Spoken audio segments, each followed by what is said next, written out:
how in the world did you convince me to join a cult? And he's like, man, I was pretty new too. I didn't really know it was going to escalate this quickly.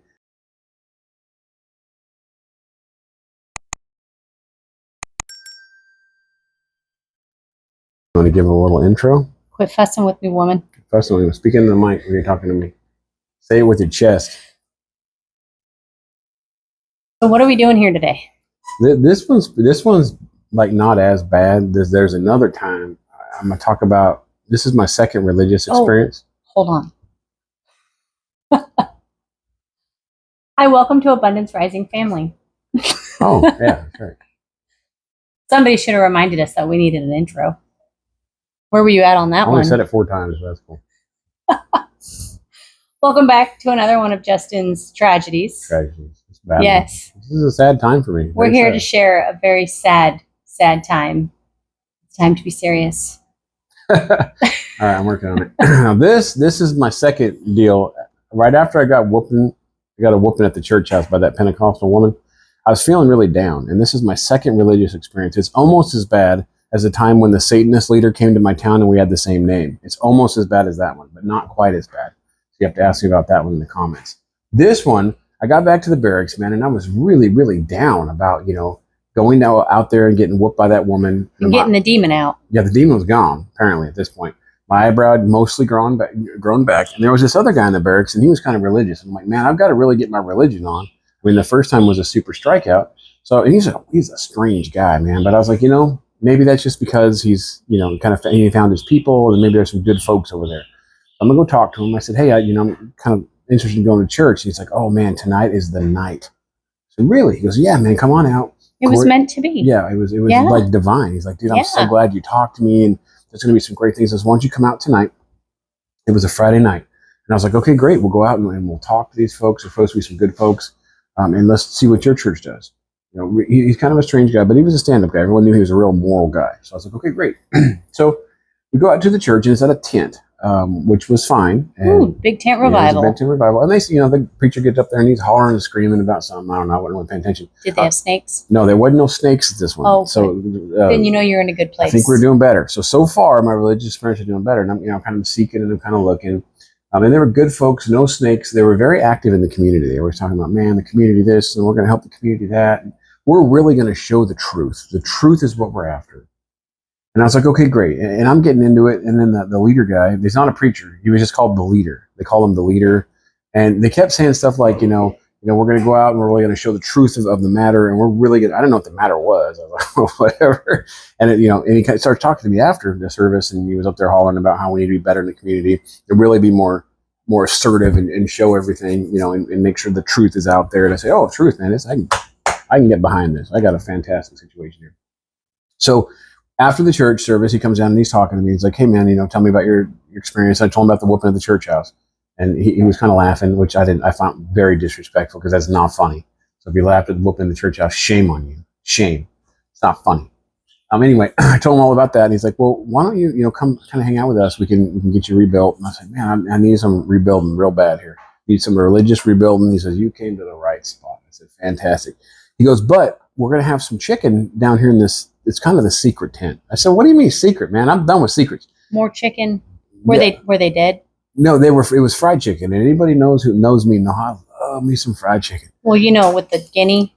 Oh, yeah. And yeah, no, they wasn't guineas, that's for sure. These were definitely chickens. Those guineas, I did hear some like loud peeping and screaming, and now I know the beginning. I think that guinea was like my guardian angel. I really do. Well, looking back on it now. It was preparing you. Yeah.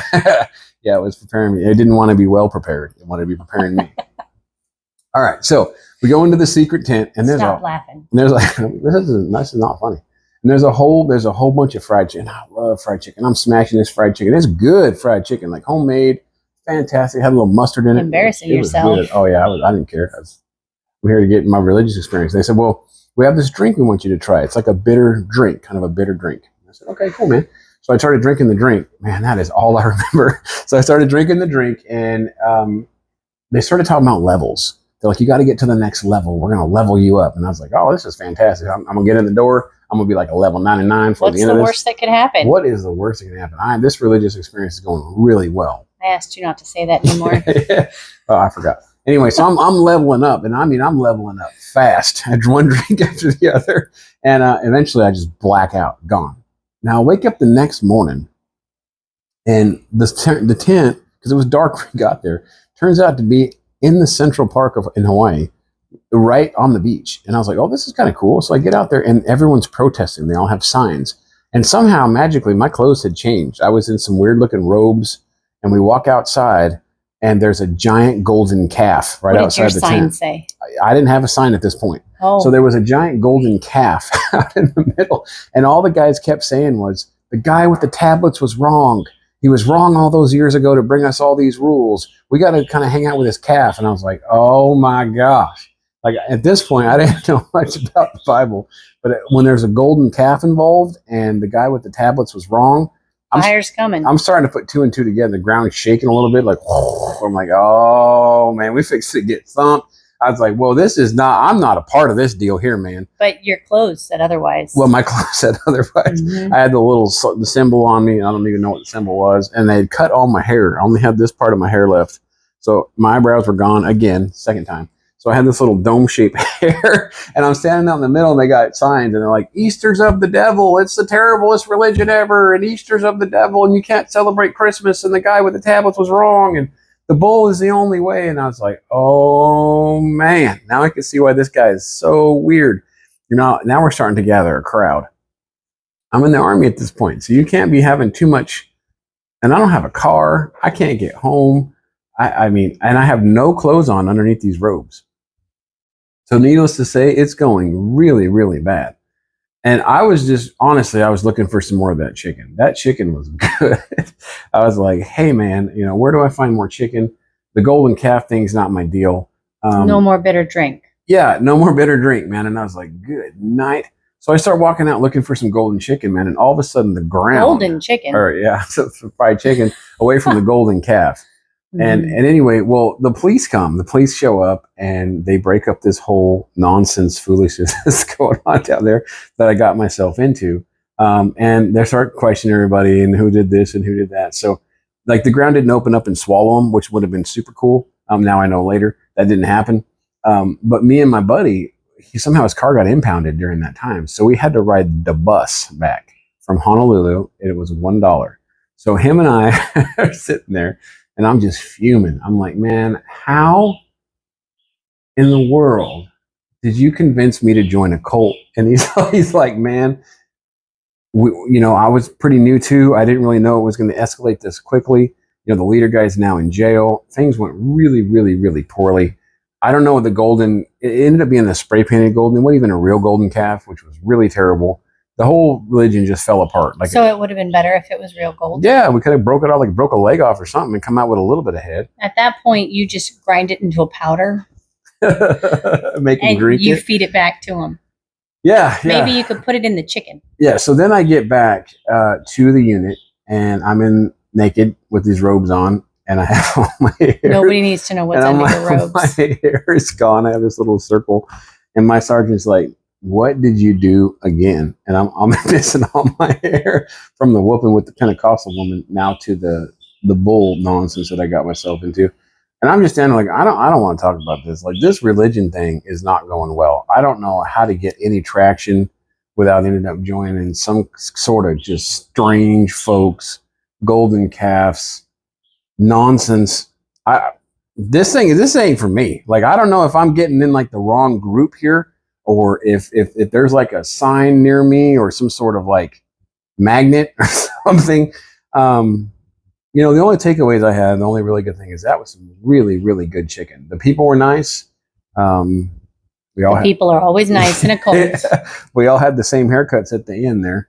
And it was just an absolute crazy situation. So that was my second religious experience. The next one I'll tell you about is when the Satanist leader came to my town and he had the same name as me. That was crazy.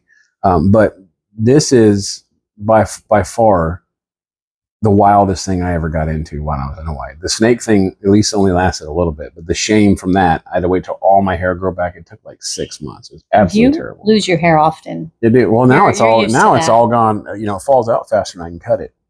So now it's all gone on purpose. So You know what I think we should name this video? What? Naked and Afraid. I was definitely afraid. I thought that the world was going to open up, and I mean, there's a dove going to ascend, and someone's going to get eaten. It was crazy. I was like, this is crazy. The dove doesn't descend on that kind of situation.